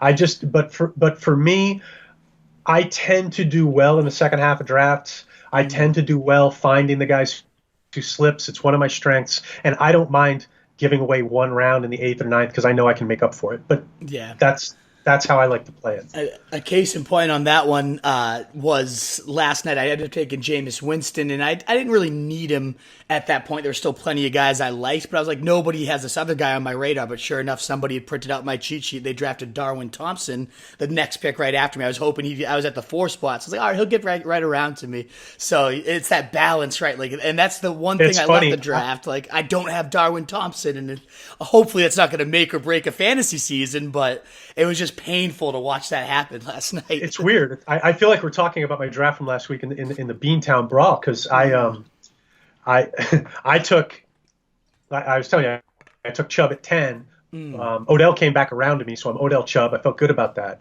And then in the 3rd round, Damian Williams was there, so I took Damian Williams, who I love. I've loved Damian Williams as a player for a long time. The whole KC thing is this odd confluence where like people people keep saying like, oh, well, where were you on this guy 2 years ago? I'm like, well, you wouldn't believe it, but I happen to love him 2 years ago. But no one ever believes it when you say it. But the thing is, I like Darwin Thompson too. And I actually went pretty early on him. I took him in the 12th. So I don't know where you were trying to get him, but I just said, you know what, I'm not messing around here. Yeah. Damian Williams already got that little hamstring thing. Who knows if he's going to re-pull it? I'm not going to mess around because when I'm targeting Damian Williams, I like the player, but what I'm really targeting is the passing down back in that scheme. Yeah, talk about a platform. I mean, that's the best platform you can possibly. I'm all ask about for. that. Man. I think Darwin Thompson's a pretty solid player. I might not be quite as high on him as some people, but he's solid. And Andy Reid being high in the back is really all I need to know. Yeah. I went and made sure I got Thompson to go with Damian Williams. And it's funny, in that draft, I talk about myself being sort of like a kid on a cappuccino sometimes. And the thing I did that sort of ticked everybody off is I took QB in the 8th round, but I took Kyler. And, Andrew Luck was still on the board. And, obviously there were other things I could have done with the pick. But I just had this idea in my head. And sometimes I just have to try. Yeah. I know it's not necessarily the smartest thing to do, but I just had this idea in my head that in this room, there were so many smart industry guys. And I find that in these industry drafts, there's like this subtle contest going on to see who can wait the longest on quarterbacks. So I sort of wanted to think, you know what, if everybody's just going to wait, this might be a chance to try something. And I just wanted to see what it would be like to have 2 guys who could sort of redefine running quarterback on the same team on the same season. So I drafted Kyler, and then I drafted Lamar. Yeah.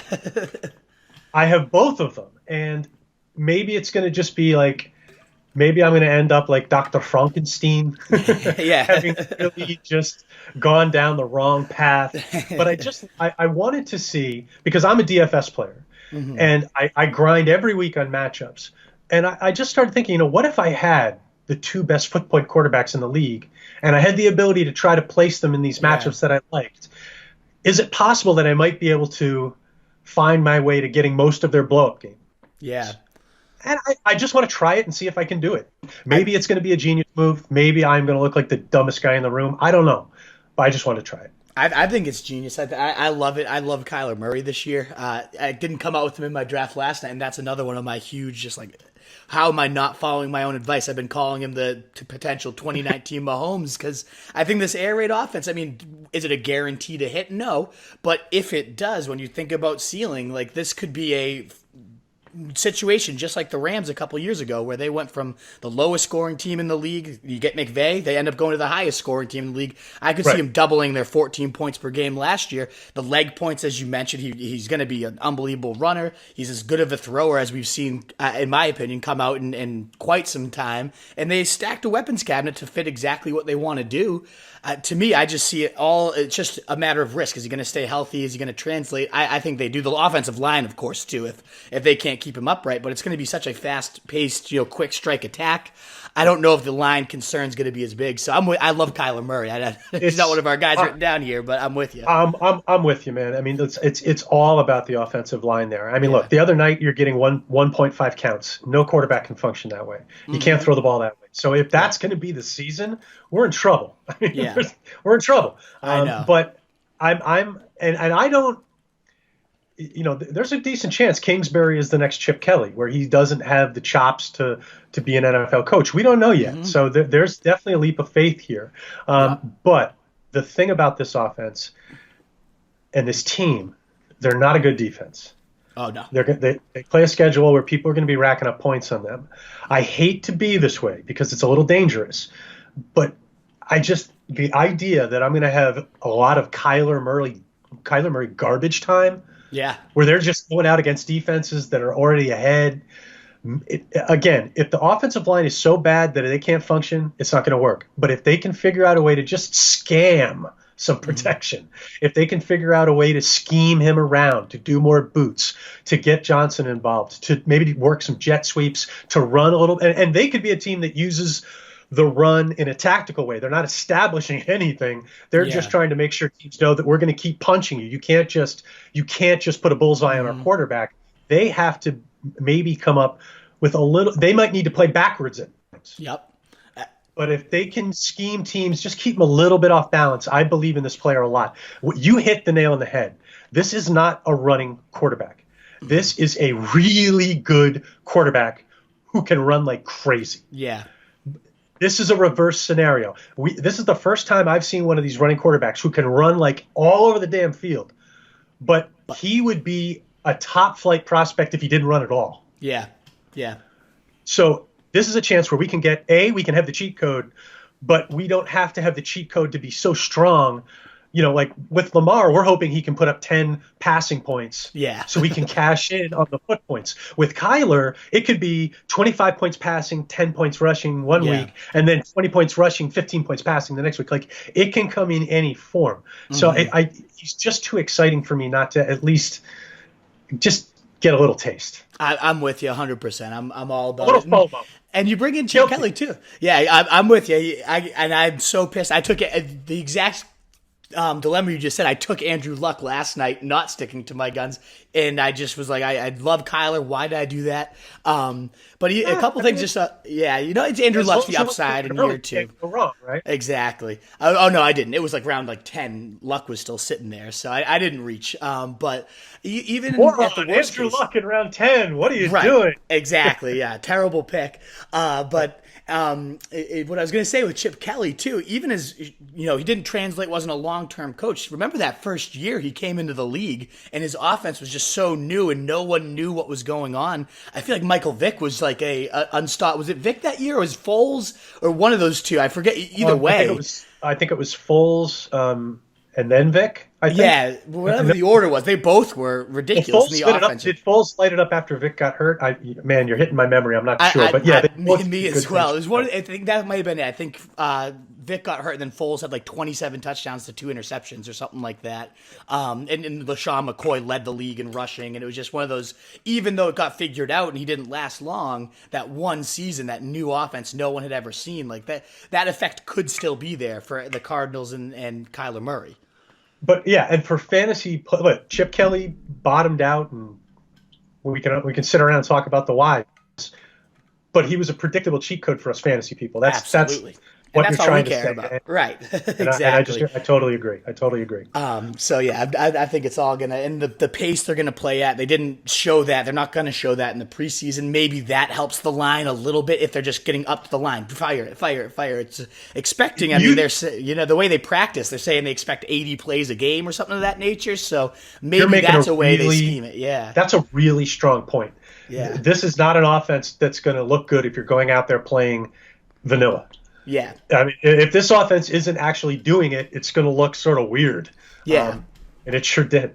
It looked real weird, but this is, exactly. You can't do a half, air raid. It's got to be all the way in at the pace you're going to run. We're not going to see that until week 1. That's exactly what I was about to say. Yeah. we may not like what we see like week 1, but we're not going to know anything, I don't think, until week 1. I 100% agree. And I hope the discount starts to get baked in after that bad preseason game. That's a really good point. Hopefully that impacts the price, because I'm definitely all in still. And maybe I'll write a fake article for my friends to read right now. Kyler Murray, don't draft him, so I can just keep getting him in round 11 and 12. But all right, we're going to move into the no huddle offense. So essentially just a kind of rapid fire, crucial fantasy questions that if you feel like you want to expand on any, by all means, you're welcome to. But really just looking for the name that comes to mind, the round, or whatever the question's going for. All right? Yeah. All right, we'll fire you through it. So, in my opinion, and what I've been reading, there's a consensus kind of top 3: Barkley, Kamara, and Christian McCaffrey. Who goes first for you, and then who comes fourth right after all those guys? Give me a scoring. What scoring are we using? We'll do PPR. Full PPR. Okay. Yeah. Right now for me, I have it C-Mac, Barkley, Kamara, but so tight that you just can't even describe it. Yeah. So if like anybody on my site wants to take Kamara 1. I support you fully, and I really, you can order them any way you like. But for me, it's very, very tight. McCaffrey, Barkley, Kamara. Gotcha. And who's going fourth right after those guys? I'm still on Zeke, and Zeke conceivably in 0.5 could move up to my 1 spot. I'm still on Zeke because I just don't buy Jerry Jones's poker face. I like it. To girly or not to girly in 2019?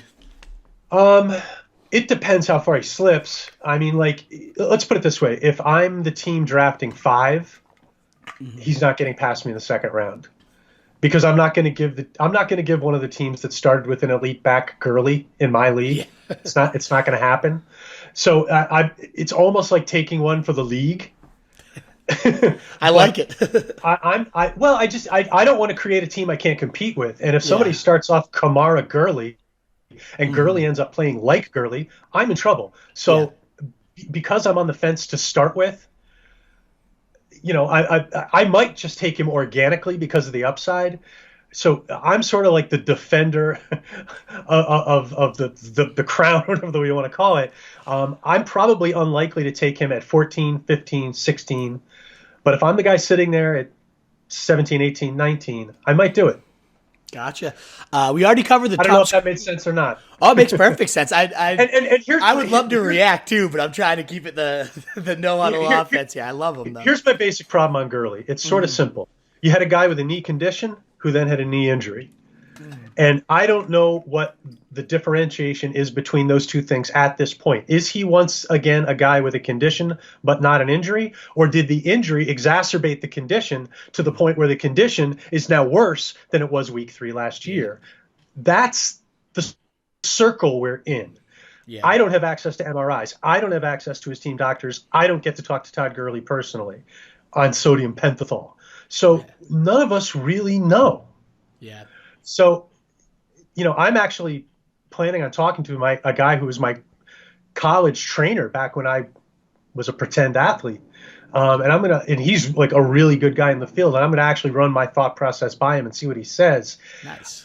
I may be leaning in on Gurley a little bit more later in the week, and I'm going to put it in my podcast, but he's a really tough player. I mean, I can't remember one this tough in the second round. Yeah. It's really tough. It could make or break them, If you get Gurley in round 2 and it's Todd Gurley, you're probably going to win your league unless you had a horrible draft after it.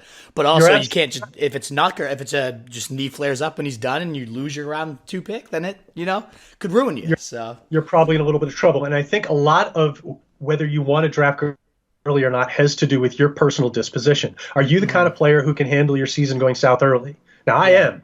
Yeah, I play a lot of leagues. I don't. If I got one team where I gurleyed it and I screwed the pooch, I can live with it because ultimately what I'm trying to do is increase my odds of winning the league.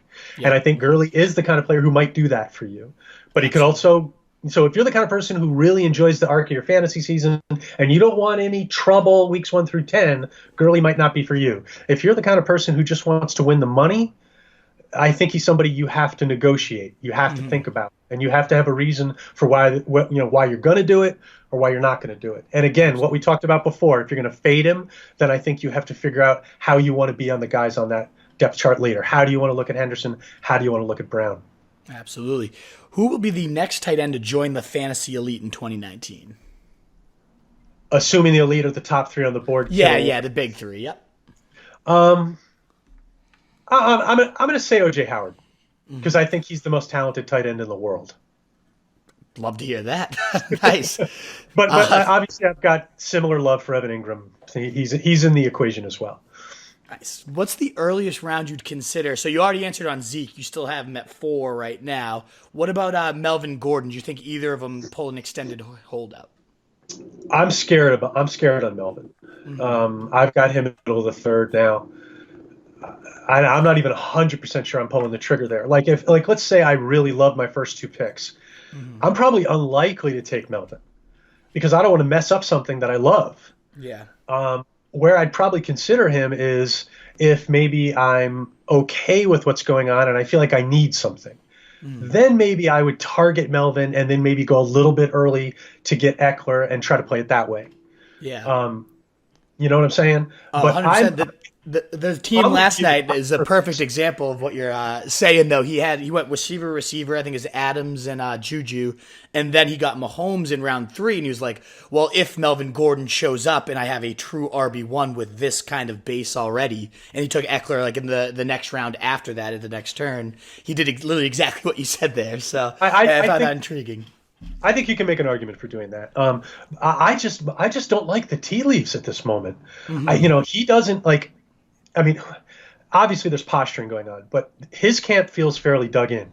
The Chargers are like famous for being dug in these situations. Like I'm not gonna bet on the Chargers suddenly changing their stripes or their lightning bolts or whatever. Yeah. So then when you factor in 2 pretty good running backs that they can live with.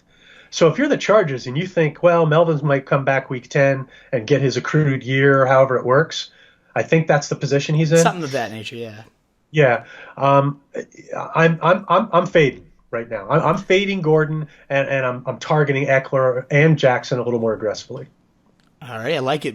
Everyone likes a good fantasy bargain and the bragging rights that come with it. We've already talked about quite a few, but when I just say by position, who comes to your mind for quarterback, wide receiver, running back, and tight end as the bargain that you're looking for? I feel like Wentz and Newton at quarterback are huge values. I'm really happy if I can draft either one of those guys as my QB1, especially if I'm not. Well, Cam gives me the wheels too, so that's nice. Those guys for me are the guys who are just screaming value. I love them. So let me see. Now you want one at running back? Sure. Chubb in the middle of the 2nd round, I think is crazy. Anybody else? I noticed you had Breida pretty high too in your rankings, and I love Breida. I think that's a good. You just took it right out. You just took the words right out of my mouth. I think Breida is the second half of a shared backfield where he's going for a significantly lower price. I have him at 84 in my rankings, but he's another one where most of my Breida shares that I have are in the 11th and 12th round. Now, people get smarter in August, and a lot of those shares came back in like May and June. So I think a nice little average way to look at it is, Breida in the 9th or 10th. I think is nice. Nice. And I think he's a guy who can probably play for you most weeks. I love the Breida value. He went real late last night, too. What about wide receiver and tight end? You got a guy that comes to mind as bargain for both of those? Well, let's just go right to Curtis Samuel. I've got him at 57, but, most of my shares are in the 9th round. So, but now he's moving up. So I'm sort of targeting Samuel for the most part in the 6th and the 7th. I'm happy if I can get him there. Same kind of thing with Robbie Anderson. I really, really like Robbie Anderson a lot. I think not only is he an underrated talent, I think the Jets absolutely have to make him their RB1. They don't have a choice in the matter. And the thing about Robbie Anderson, and this is one thing that I look at that a lot of other people don't, if you look at the routes that Darnold throws well, and then you look at the routes that Robbie runs well, they match up. Yeah. Darnold is really good throwing outside the numbers, and Anderson's really good at shaking free downfield. So I see a lot of big plays coming from those two players. So I think Robbie's a value. I love Robbie. I think he was, when Darnold came back from injury, I think the wide receiver 3 in fantasy for those last 4 or 5 weeks. He won me a few titles. I started him in a bunch of championships, and I won almost all those leagues that I had him in, which was the best. So I got that kind of soft spot, too, that someone wins you a title, you got to go back in on them, too. Right? And look, hopefully you and I aren't engaging in some really serious confirmation bias right now. But I mean, without Robbie, I don't win. I got really lucky last year. I won Capitalist Pigs 2, which is a 56-team Scott Fish Dynasty League. And that's a banner that's going to be on my wall for the rest of my life. Nice. I don't think I'm ever going to win that league again. So, getting in there and winning year 2. And I was on really awesome. A 3 or 4 year build. I didn't think I was going to win early. And really a lot of it was due to Robbie. So thanks, buddy. Appreciate that. Yeah. I'll make sure to send his regards to you. Yeah, exactly. Yeah. So, obviously the thing with Robbie is the volatility of him as an individual. But in redraft leagues, you know what? Sounds like he's going to be there. I'm going to lean one season. What's next? We did the QBs. Tight end. You got a bargain tight end off the top of your head? Oh, wow. Yeah. Tight end's sort of my thing. I got a lot of bargain tight ends. To me, all tight ends are bargains. But I think Henry right now is a guy you can get in the 6th consistently. I think that's a great value. I think Delaney Walker is a guy you can get around. I've seen him going like 10th, 11th, 12th rounds. I think that's, if you missed out on the guys you want and you have to, air quote, settle for Delaney Walker, I'm very cool with that. I think Hawkinson is a guy I really like targeting in the 11th, 12th round. I like the idea of getting a stable guy, a veteran like Delaney, and maybe combining him with Hawkinson and hopefully switching to Hawkinson. Yeah. At some point. I think Chris Herndon is a guy I've heard people say he shouldn't even be on your board. He's not going to be in there for 4 weeks. But if I can draft Chris Herndon as my TE2 and my tight end 1 has a bye week before Herndon's Herndon's return, I think that can work really well. And wait, I know there's more. I'm just trying to figure out which one I want to go with here. Let's go really deep. Adam Shaheen. Okay. You can get Adam Shaheen on waivers. You don't even have to draft him. But he's a guy I think if anything goes wrong with Trey Burton or if he just starts to flash, the Bears are a team where blocking is really important because they're looking to punch guys free on screens and bubbles and stuff like that. A guy like Shaheen is crucial because he's a monster and he can really open up holes. So it wouldn't surprise me if his blocking ability got him on the field a lot more than people think. And then his receiving ability is underrated. And once he's cut the ball, he is like, he can be like Vance McDonald where he can just truck defensive backs. So I just think he's a guy a lot of people don't know about. And if you play in a really deep league, especially a tight end premium one, like in Scotch Fishbowl, he was a great target, like in the 18th, 19th, 20th. I just think he's a name to know. All righty. Awesome. Thanks for throwing those ones out there. We're going to go conversely now on the opposite side of end. Who do you think is overpriced right now and that could bust and cause some shame to come to the owners that take him? Oh, good question. Well, Aaron Rodgers. I think I love Aaron Rodgers, but he's going as QB3. I'm a little bit concerned that his weapons are just okay. Now, Aaron Rodgers can make okay weapons look beautiful, don't get me wrong. But in terms of him like excelling and going up to QB1, his receivers have to hit for that to happen. I don't know if we can count on that. And then, I'm a little bit concerned about him going to sort of a West Coast oriented scheme. I don't know if that's going to increase fantasy value. There could be some fits and starts as they sort of work through the kinks. Maybe the scheme hits its, I could see Aaron Rodgers becoming dominant in the scheme, say in 2020, but maybe not this year. So I'm fading Aaron Rodgers at cost at quarter. He would probably be my main one, maybe along with Russell Wilson, who I've seen him go as like third QB taken. I'm too worried of the conservative nature and the run heavy nature of the scheme. So for him, to me, he's like a fringe QB1. Okay. What about, and you don't have to do all the positions, but do you have any other running backs, wide receivers, or tight ends that come to mind? Well, I'm a Jet guy, but I wouldn't touch Gurley until the second round. Gurley or Lev Bell? I'm sorry. Did I? Hello. Yes, definitely Lev Bell. And I would fade Gurley if he got traded to the Jets. And then we talked Melvin is a little bit of a fade for me. And Devontae Freeman would be the other one. As much as I love the situational upside, I just don't like the trend. The touch trend for him is going down and the health trend is going down. And he's about to meet a high volume situation.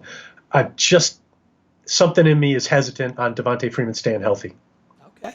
And then last year in 2017, it was Kamara. Last year was James Conner. And there just always seemed to be some guy after round 10 who emerges and is a league winner. Do you have any favorite? We call them the penny stocks, the late round guy that could just explode and blow up. Are we looking for running back specific? No, it could be any position. Okay. I'll give you a couple guys. We talked about Duke Johnson. You might be able to steal him 10th or 11th. I think that could be a big one. I would say some other guys who I like in that vein would be Justice Hill. And then to go with sort of an anti-fragility play, I think you could really do well if you can steal Alexander Madison. And then another one would be same kind of thing, Jalen Samuels, and also a guy we've talked about already, Darwin Thompson. Love all those lists. They're definitely high up on mine. And the last question we have for you, not really an advice-based one, but have you ever either been involved with, hopefully not involved with, but seen or witnessed a very funny last place punishment or side bet? Oh man, I hate it when I'm not funny. Not really. I mean, we have a pretty heavy $100 shame payment in my league, which we put in place to encourage people not to come in last. And for what it's worth, it's really worked over the years. Nice. Nobody wants to pay it. I don't know how embarrassing it is because never had to pay it. So that's about it. That's like the worst thing I can say. I would encourage people not to do silly things like agree to be tattooed or something. Yeah. I mean, coming in last place sucks enough. I don't think we need to add too much humiliation to it. But hey, that's me. I'm an old guy. We tracked down this one league where the loser every year they have to get a variation of a Chewbacca tattoo. So there'll be like Jamaican bartender Chewbacca or like wrestler Chewbacca jumping from the top rope delivering an elbow drop, and they get really into it. I mean, I've seen them have like sleeves of Chewbacca's tattoos. It's like, why would you ever agree to that? Okay. Two quick things on that. My broadcasting partner on WEEI has a Chewbacca tattoo. I wonder if he's in this league. No, he did it completely voluntarily. He thought it was a cool thing to do. I'm not even going to tell you where it is. That's like a whole other thing. And then, I have a big theory when it comes to fantasy. If your league loves it, it's good, period. Mm-hmm. If you love standard scoring and everybody in your league is happy with it, then it's good. Yeah. If your league is 2 QB and PPR with triple tight end premium and everybody loves it, then it's good. Yeah. I don't like arguing about scoring systems. If you like it, it's good. We're playing fantasy football. We do this for fun. Yeah. So fun equals good. Yeah, exactly. No, it was great. We might even make a little mockumentary of it because we got some footage of them getting tattooed and stuff. They're funny guys and they clearly love it, and it's great stuff. And that's the type of things. Great stuff. Yeah, exactly. Alrighty, Pete. Well, this has been unbelievable. I didn't think I was going to have more than a half hour with you, and you gave us over an hour of content here, and it's been incredible. Why don't you let any of our listeners who might not know where they can let them know where they can connect with you, where they can find your work and everything. Okay. I mean, rotobahn.com, ROTOBAHN. That's my free site, obviously. Feel free to check it out. You find me on Twitter at Rotobahn, ROTOBAHN, same thing. For our local people in the Boston market, I know a lot of your people are probably Yep. Bostonians. Jim Hackett and I are on the air every football Sunday and every Sunday in August doing our show. It's the lead in to NFL Sunday on EEI. It's from 8 to 9 a.m. But you can also catch the show. They immortalize it in digital form. So for those people who like to roll out of bed at 9 or 10 or 11 or 1, no, not 1, not in football. You got to set No. So rolling out of bed maybe 11:30, something like that. You can catch it on weei.com every week. So Awesome. feel free. Thanks again, man. It's been a blast. It's been too long since we caught up, and just talking football again. It seemed like natural again, just being back with you. It was awesome. 100%. We got to do this again, and we got to turn this into a home and home. We got to get you on my show too. Would love to. Absolutely. Alrighty, Pete. Thanks again, my man.